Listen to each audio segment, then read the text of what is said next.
देखिए, विकास जो नहीं हो रहा है उसका मुख्य कारण है धार्मिक चुनाव। ये विकास के नाम पर अगर लोगों को वोट मिलता तो विकास करते। विकास के नाम पर लोग वोट कहाँ दे रहे हैं? नहीं तो इसमें डेवलपमेंट में मुझे जहाँ तक लगता है शायद एजुकेशनल कमी हो सकती है। नहीं, मैंने क्या कहा आपसे कि विकास के नाम पर अगर वोट करते तो चुना हुआ नेता विकास करता। विकास के नाम पर वोट नहीं किया जनता ने धर्म के नाम पर वोट किया है। और जो पिछले 30 सालों से धार्मिक चुनाव हो रहे हैं, जो लोग एमपी और एमएलए बन रहे हैं, ये अगर जनहित के मुद्दों पे अगर ये चुनाव लड़ते तो जीवन भर कभी एमपी एमएलए नहीं बन पाएंगे। मैं आपके माध्यम से कहना चाह रहा हूँ कि पुराने लखनऊ की गलियों में मोहल्लों में चले जाइए, अभी आपको हकीकत से पर्दा हट जाएगा कि कहाँ विकास हुआ है, कहाँ नहीं हुआ है। कहीं पानी नहीं है, कहीं सड़कें नहीं हैं, सड़कें हैं तो टूटी फूटी हैं। उनके लिए आम आदमी नहीं, मोदी जी तो ये कह रहे हैं उन्होंने स्पेस टेक्नोलॉजी से सड़कें बनाई हैं। आदाब, मैं हूं अहमद और आप देख रहे हैं द स्कैन एक्सप्रेस। आज इस वक्त हमारे साथ कांग्रेस के नेता मोहम्मद हनीफ खान मौजूद हैं, जो आज हम बात करेंगे खासकर लखनऊ में डेवलपमेंट किस तरीके से। उत्तर प्रदेश में डबल इंजन की सरकार है और आज हम इनसे बात करेंगे कि लखनऊ में भाजपा ने किस तरीके के डेवलपमेंट में काम किया है।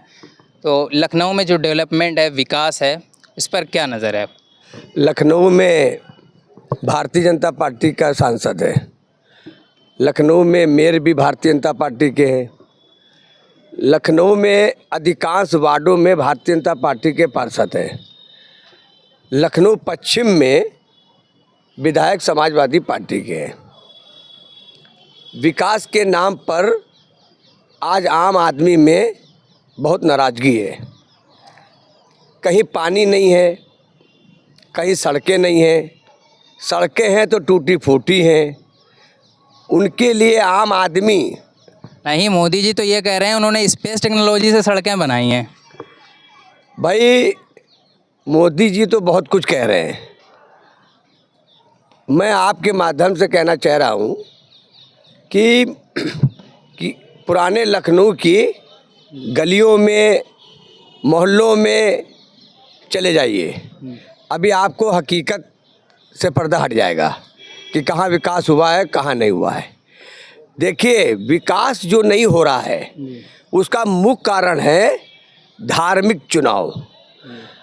ये विकास के नाम पर अगर लोगों को वोट मिलता तो विकास करते। विकास के नाम पर लोग वोट कहाँ दे रहे हैं? नहीं तो इसमें डेवलपमेंट में मुझे जहाँ तक लगता है शायद एजुकेशनल कमी हो सकती है। नहीं, मैंने क्या कहा आपसे कि विकास के नाम पर अगर वोट करते तो चुना हुआ नेता विकास करता। विकास के नाम पर वोट नहीं किया जनता ने धर्म के नाम पर वोट किया है। और जो पिछले 30 सालों से धार्मिक चुनाव हो रहे हैं, जो लोग एमपी और एमएलए बन रहे हैं, ये अगर जनहित के मुद्दों पे अगर ये चुनाव लड़ते तो जीवन भर कभी एमपी एमएलए नहीं बन पाएंगे। नहीं तो इसको ख़त्म करने का, धार्मिक राजनीति ख़त्म करने का क्या रास्ता है? नहीं, देखिए, लोगों की जनता की नस को लोगों ने पकड़ लिया है, जनता की कमजोरी को पकड़ लिया है। ये धार्मिक चुनाव पिछले 30 सालों से हो रहे हैं, आगे भी आप उम्मीद यही रखिए कि 10-15 साल और होंगे। और जब तक जनता नहीं जागेगी और धार्मिक चुनाव से छुटकारा नहीं लेगी और आम आदमी से जुड़े हुए नेता को एमपी एमएलए नहीं बनाएगी, इसी तरीके से सड़कों के लिए, पानी के लिए, स्वास्थ्य के लिए और शिक्षा के लिए परेशान रहेगी। नहीं, मैं ये पूछना चाह रहा हूँ कि ये जिसे दूसरी पार्टियाँ दूर भाग रही हैं, जो अभी यहाँ पर पार्टी राजनीति में है, उसने लोगों की कमज़ोरी को अपना ताकतवर हथियार बना लिया है, यही धार्मिक राजनीति जो है। हाँ, तो इसे कैसे ख़त्म किया जाएगा? ये आम आदमी में जागरूकता की ज़रूरत है। आज आम आदमी को बताने की ज़रूरत है कि धार्मिक चुनाव से हमारा जनहित के मुद्दों पे इन लोगों के कोई नेताओं के ध्यान नहीं है। मिसाल के तौर पे ये टिकैत रात ऐतिहासिक टिकैत रात तालाब है। मैं एमपी नहीं था, मैं एमएलए नहीं था, न मैं पार्षद था, मगर मैं आम आदमी से जुड़ा हुआ नेता था। इस कारण जब मुझे मौका मिला तो मैंने सरकार से प्रयास करके टिकैतरा तालाब की सुंदरता को बढ़ाया, टिकैतरा तालाब को इतने अच्छे रूप में हमने बनाया और सुबह शाम इस एरिए से जुड़े हुए कम से कम 2500 लोग सुबह शाम यहाँ पे टहलने आते हैं। ये व्यवस्था हमने दी थी। क्यों दी थी? क्योंकि मैं आम आदमी से जुड़ा हुआ नेता था। इसके अलावा भी लखनऊ पश्चिम में हमने इतनी सड़कें बनाई हैं, इतनी गलियां बनाई हैं कि एक एमएलए 3 बार अगर चुना जाए तो वो इतनी सड़कें नहीं बना पाएगा जितनी सड़कें हमने बनाई। और वो बात अलग है कि राजनीति में लड़ने का मौका सिंबल से या पार्टी से नहीं मिला और उसका लाभ हमें नहीं मिला, मगर उसका लाभ दूसरों ने ज़रूर उठाया। जिन लोगों ने उठाया वो गैर राजनीतिक लोग थे, गैर सियासी लोग थे, कारोबारी लोग थे, बिल्डर ठेकेदार थे।